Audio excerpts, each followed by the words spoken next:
I saw the devil.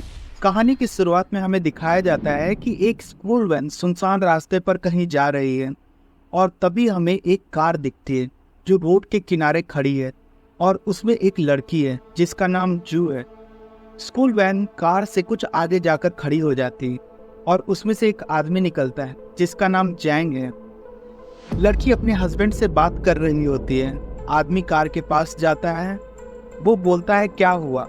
लड़की उसे बताती है कि मेरी गाड़ी का टायर पंचर हो गया है, लेकिन मैंने गाड़ी टो करने वालों को कॉल कर दिया है, वो जल्द ही यहाँ पहुँच रहे होंगे। आदमी उससे कहता है पत पड़ रही है इसलिए उन्हें यहाँ आने में टाइम लगेगा, मुझे चेक करने दो। फोन पर दूसरी तरफ किम कहता है जब तुमने इसे बता दिया कि तुमने गाड़ी टो करने वालों को बता दिया है तो ये तुम्हारा टायर क्यों चेक कर रहा है, मुझे यहाँ कुछ ठीक नहीं लग रहा। ये कहकर वो फ़ोन डिस्कनेक्ट कर देता है और यहाँ सुनसान रास्ते पर जो आदमी गाड़ी का टायर चेक कर रहा होता है वो कहता है तुम्हारा टायर पूरी तरीके से बैठ चुका है। गाड़ी के अंदर से लड़की कहती है आपकी मदद का शुक्रिया, लेकिन जल्द ही गाड़ी टो करने वाले आ जाएंगे। यहाँ जो बाहर आदमी होता है वह ध्यान से उसे देख रहा होता है और इसके बाद वह अपनी गाड़ी में चला जाता है, लेकिन बहुत देर तक वो अपनी गाड़ी को स्टार्ट नहीं करता। उसकी गाड़ी वहीं खड़ी रहती है और गाड़ी के अंदर जो लड़की है उसे इस बात पर शक होता है, लेकिन इससे पहले कि वह अपनी गाड़ी स्टार्ट करती तभी वह आदमी उसकी गाड़ी के शीशे पर अटैक करता है और गाड़ी के अंदर घुस जाता है। फिर लड़की को जख्मी करके वो उसको अपने साथ ले जाता है और जब लड़की की आंखें खुलती हैं तो वह एक दूसरी जगह पर होती है जहां पर उस आदमी ने उसे कैद किया होता है और वह समझ जाती है कि ये मुझे मारने वाला है। वो उसे बताती है कि मैं प्रेग्नेंट हूँ, मेरे पेट में बच्चा है, लेकिन फिर भी वह उस पर रहम नहीं करता और बहुत बुरी तरीके से उसे मार देता है और उसकी बॉडी के छोटे छोटे टुकड़े करके उसे नदी में फेंक देता है। उसी दिन पुलिस को उस लड़की की डेड बॉडी के अलग अलग हिस्से मिल जाते हैं। हालांकि इस लड़की के पिता खुद 30 साल से डिटेक्टिव हैं और उन्हें इस बात का बहुत दुख होता है कि 30 साल से डिटेक्टिव होने के बाद भी वह अपनी बेटी को नहीं बचा सके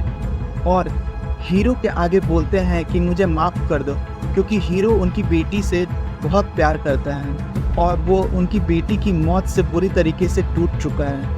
उसकी आंखों में आंसू होते हैं, लेकिन वह अपने दर्द को किसी को भी बयान नहीं करता और वो पूरी तरीके से खामोश रहता है और ऐसा लगता है कि जैसे बहुत बड़े तूफान के आने से पहले वाला सन्नाटा है। हीरो अपने काम से 2 हफ्ते की छुट्टी ले लेता है। दरअसल हीरो नेशनल इंटेलिजेंस सर्विस में एक एजेंट है और उसी के साथ काम करने वाला एक एजेंट उससे मिलने के लिए आता है और वो हीरो को एक कैप्सूल देता है और वो उससे बताता है जिसके पास भी ये कैप्सूल रहेगा तुम उसका लोकेशन को अपने मोबाइल पर देख सकते हो, साथ ही साथ तुम उसकी बातें भी सुन सकते हो, लेकिन अगर किसी को इस बारे में पता चला तो हम दोनों को प्रॉब्लम हो सकता है।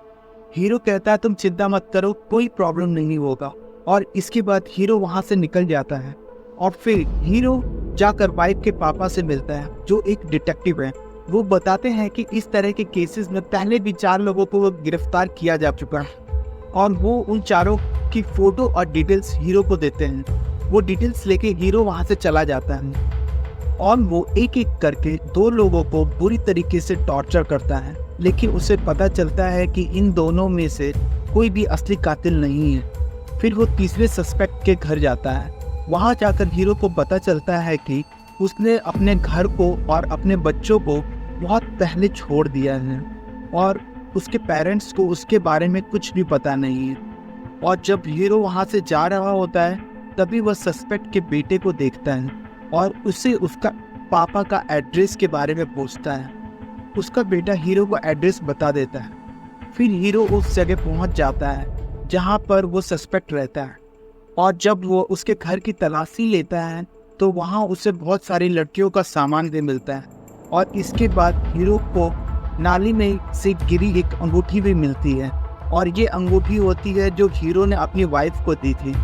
इस अंगूठी को देखकर उसे बहुत रोना आता है और उसे समझ आ जाता है कि ये घर उसी कातिल का है जिसने उसकी वाइफ का मर्डर किया है। और दूसरी तरफ हमें विलन को दिखाया जाता है जो किलर है जिसने हीरो की वाइफ को मारा है। ये स्कूल वैन में कुछ लड़कियों को लेकर कहीं जा रहा है और उसकी नज़र एक लड़की पर होती है और रात को ये दिखाया जाता है कि स्कूल वैन में से एक लड़की मिसिंग है।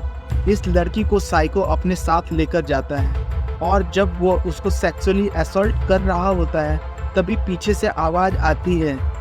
इस पर विलन रुक जाता है और वो बाहर की तरफ जाता है और वो जब लाइट्स चालू करता है तो देखता है कि सामने हीरो होता है।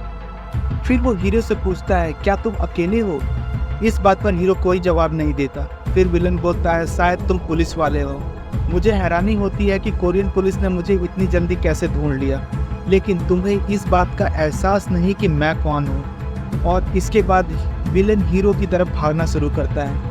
उसके हाथ में एक धारदार हथियार होता है, लेकिन इससे पहले कि वह हीरो पर वार करता, हीरो उसके वार से बच जाता है और विलन को बहुत बुरी तरह से मारता है। हालांकि विलन भी हीरो पर कई बार हमला करता है, लेकिन हीरो बहुत फुर्तीला होता है और वो विलन की हालत खराब कर देता है। और फिर हीरो उसके फेस को एक प्लास्टिक से बुरी तरीके से ढक देता है, जिससे विलन का सांस घुटने लगता है। हीरो उससे नहीं छोड़ता और जब विलन मरने ही वाला होता है तभी उसे छोड़ देता है। उसके बाद सामने एक बहुत बड़ा पत्थर होता है। हीरो उसे उठाकर विलन को मारने वाला होता है, लेकिन वह उसे छोड़ देता है। और इसके बाद जो हीरो के पास कैप्सूल होता है, जिससे वह किसी भी आदमी को ट्रैक कर सकता है और किसी की भी बातें सुन सकता है, वो कैप्सूल को विलन के मुंह के अंदर डाल देता है। लेकिन विलन को इस बात का पता नहीं चलता, क्योंकि उस वक्त वो बेहोश होता है। और इस तरह से हीरो एक लड़की की इज्जत और उसकी जान बचा लेता है। और जब विलन को होश आता है तो वह देखता है कि उसके पास एक एनवलप जिसके अंदर बहुत सारे पैसे हैं। और इसके बाद विलन यहाँ से निकल जाता है। रास्ते में उसे एक टैक्सी मिलती है, जिससे वह लिफ्ट मांगता है और टैक्सी के अंदर 2 आदमी होते हैं। वहीं दूर बैठा हीरो इसकी लोकेशन देख सकता है और सारी बातें भी सुन सकता है, और हीरो भी उसका पीछा कर रहा होता है। विलन जिस टैक्सी में होता है उसमें 2 आदमी होते हैं और विलन इन दोनों को मार देता है। और इसके बाद वह डिक्की खोलता है तो वो देखता है कि डिक्की के अंदर पहले से एक लाश होती है, यानी कि ये दोनों भी अपराधी थे। विलन इन तीनों की बॉडी को वही रास्ते में छोड़कर निकल जाता है। विलन जख्मी है, इसलिए वो डॉक्टर के पास जाता है और वहाँ पर एक नर्स भी होती है और विलन का दिल उस पर आ जाता है। और जब वो कमरे में जाती है तो विलन वहाँ पहले से बैठा होता है और वह दरवाज़ा अंदर से बंद कर लेता है और नर्स को पूरी तरीके से डरा देता है और कहता है, कल रात मैं एक लड़की के साथ फन करने वाला था, लेकिन एक आदमी ने मेरा पूरा मज़ा ख़राब कर दिया और अब मैं अपना मज़ा ख़राब नहीं करना चाहता। नर्स उससे रिक्वेस्ट करती है कि मुझे यहाँ से जाने दो, लेकिन विलन एक साइको है, इसलिए वह उसे जाने नहीं देता और उसे सेक्सुअली अब्यूज़ करना शुरू करता है। यहाँ पर हीरो आ जाता है और वो पीछे से उसे सिलेंडर से उसके सर पर मारता है और इसके बाद वह विलन को बहुत बुरी तरह से मारता है।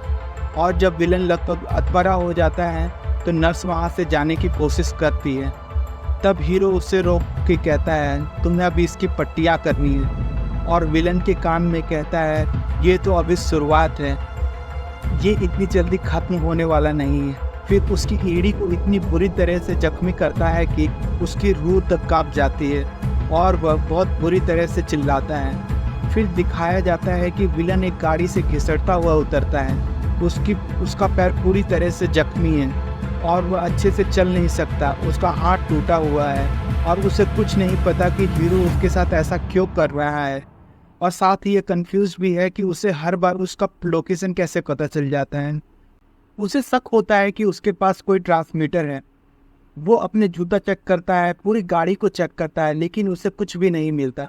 वही दूसरी तरफ हीरो को उसकी वाइफ के पिता का कॉल आता है। वो कहते हैं, तुम अब विलन का पीछा करना बंद कर दो, तुमने उसे बहुत सज़ा दे दी है और अब पुलिस उसे खुद सज़ा देगी। लेकिन हीरो इस पर कुछ नहीं कहता। विलन दोस्तों के साथ एक घर पर होता है, इसमें एक लड़की और एक लड़का होता है और ये भी विलन की तरह साइको होते हैं। विलन उनको अपनी पूरी कहानी सुनाता है कि कैसे एक आदमी उसे बार बार पकड़कर टॉर्चर करता है और उसके बाद छोड़ देता है। विलन का दोस्त बोलता है कि दरअसल वो तुम्हारा शिकार कर रहा है, तुम्हें जितनी भी लड़कियों को मारा है ये उनमें से किसी एक का परिवार वाला है, इसके बाद विलन कमरे में चला जाता है और वो सोचना शुरू कर देता है कि ये आदमी कौन हो सकता है। और तभी उसे याद आता है कि हीरो के हाथ में एक अंगूठी थी, और उसे यह भी याद आ जाता है कि जितनी भी लड़कियों को उसने मारा है वो अंगूठी किसकी थी। दूसरी तरफ यह दिखाया जाता है कि विलन का दोस्त जिस लड़की के घर पर होता है उस लड़की को उसने बंदी बनाकर रखा हुआ है और उस लड़की को किचन में ले जाता है। इसके पहले कि वो उसे मारता वहाँ हीरो आ जाता है। विलन का दोस्त हीरो को देखकर हैरान हो जाता है और वो कहता है तुम बिना आवाज़ किए अंदर कैसे आ गए। इसके बाद हीरो उसे बुरी तरीके से मारता है, पर तभी वहाँ पर विलन भी आ जाता है। इनमें बीच में बहुत लड़ाई होती है।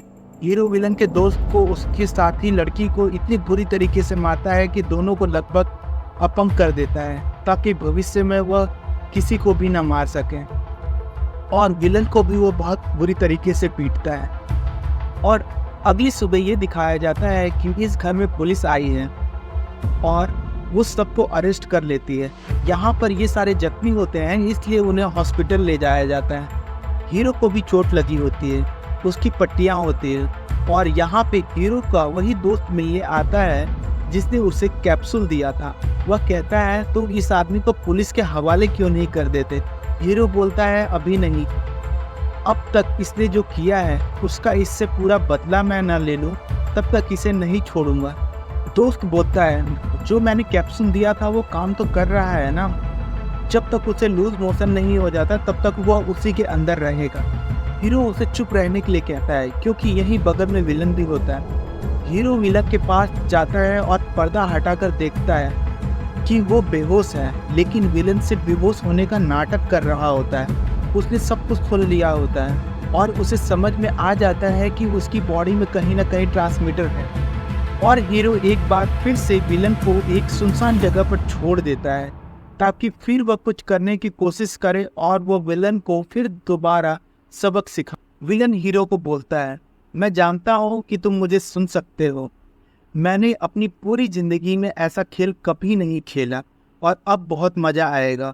मैं जानता हूँ किस लड़की की वजह से तुम मुझसे बदला ले रहे हो, मैं उसके घर का पता भी जानता हूँ और अब तुम जिंदगी भर पछतावा करोगे इस बात का कि जब तुम्हें मुझे मारने का मौका मिला था तो तुम्हें मुझे मार देना चाहिए था।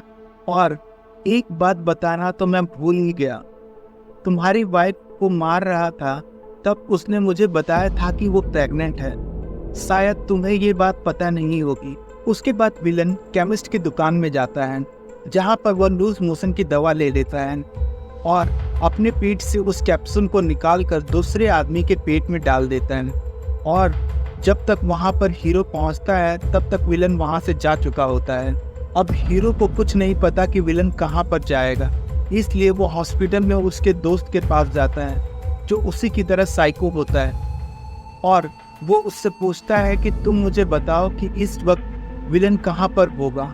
वो कहता है तुम विलन की बात को समझे नहीं, जो तुमने उसे दिया, जिस वजह से दिया वही वो तुमने वापस दे दे। इसके बाद हीरो विलन के दोस्त को सजा देता है और कहता है अब तुम्हारा फेस हमेशा हंसता हुआ दिखेगा और फिर वहाँ से निकल जाता है। तभी हीरो को उसके फ्रेंड का फ़ोन आता है। वो कहता है कि विलन ने अभी अभी वायरलेस पे बताया है कि वह अपना कुछ काम ख़त्म कर रहा है, उसके बाद वह अपने आप को पुलिस के हवाले कर देगा। हीरो विलन के सरेंडर करने के लोकेशन के बारे में पूछता है और जब वह विलन की लोकेशन सुनता है तो परेशान हो जाता है क्योंकि ये लोकेशन उसी जगह का है जहाँ पर उसकी वाइफ की फैमिली रहती है।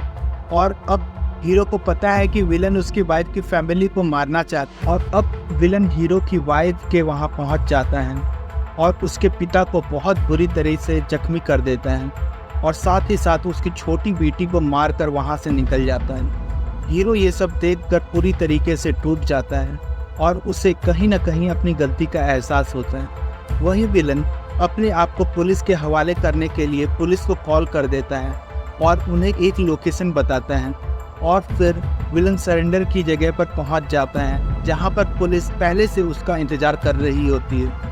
और इससे पहले कि विलन को पुलिस पकड़ती वहां पर हीरो आ जाता है और वह चलती गाड़ी से विलन को उठा ले जाता है। और उसे उसी के घर में ले जाकर बांध देता है जहाँ पर विलन ने उसकी वाइफ को मारा था, उस जगह पर जहाँ पर विलन सभी को मारता था। हीरो विलन को बहुत बुरी तरह से टॉर्चर करता है। हीरो कहता है, मैं इस खेल को इतनी आसानी से ख़त्म नहीं करूँगा। अगर मुझे तुम्हें मारना ही होता तो मैं तुम्हें बहुत पहले मार चुका होता। तुम्हें उस पल मारूंगा जब तुम अपनी ज़िंदगी का सबसे ज़्यादा दर्द दिखेगा, तुम्हारी आंखों में डर होगा और तब मेरा बदला पूरा होगा। विलन बोलता है कि मुझे छोड़ दो, मुझे मत मारो, तुम मुझे पहले ही बहुत तड़पा चुके हो। लेकिन हीरो बोलता है कि ये लाइन तुमने दूसरों के मुंह से बहुत सुनी होगी, तो इस दर्द को महसूस करो। फिर हीरो विलन से पूछता है, क्या तुम्हें डर लग रहा है? इसके बाद विलन हंसना शुरू कर देता है। वो कहता है, डर और दर्द मेरे अंदर है ही नहीं, ये तुम पहले से जानते हो। हीरो कहता है, मैं चाहूँगा कि तुम्हें मरने के बाद भी दर्द का एहसास हो। और इसके बाद दरवाजे को बंद कर देता है और इसके मुंह में एक रस्सी डाल देता है। दरअसल जहाँ पर उसे बांधा हुआ है उसके ऊपर बहुत बड़ा सा ब्लेड है। अगर किसी ने उस रस्सी को खींचा जो उसके मुंह के अंदर है तो ब्लेड उसकी गर्दन पर गिर जाए। और जैसे ही हीरो बाहर निकलता है, पीछे से एक टैक्सी आती है जिसमें विलन के माँ बाप और उसका बेटा होता है। अंदर विलन बोलता है, मैं जिंदा रहूँगा, तुम मुझे नहीं मार सकते, मैं किसी से नहीं डरता। दरअसल हीरो वहाँ पर कैप्सूल रखकर चला गया होता है जिसमें विलन की सारी बातें सुन सकता है।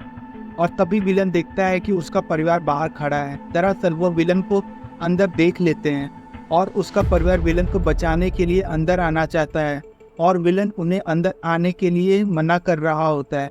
लेकिन अगर उसने मुंह से रस्सी छोड़ी तो ब्लेड उसकी गर्दन के ऊपर गिर जाएगा। हालांकि बाहर से उसका परिवार दरवाज़ा खोलकर विलन को बचाना चाहते हैं, लेकिन उन्हें ये नहीं पता कि अगर दरवाज़ा खुला तो रस्सी खिंच जाएगी। और ये वो पल था जब विलन की आंखों में मौत का दर्द और डर दोनों होते हैं।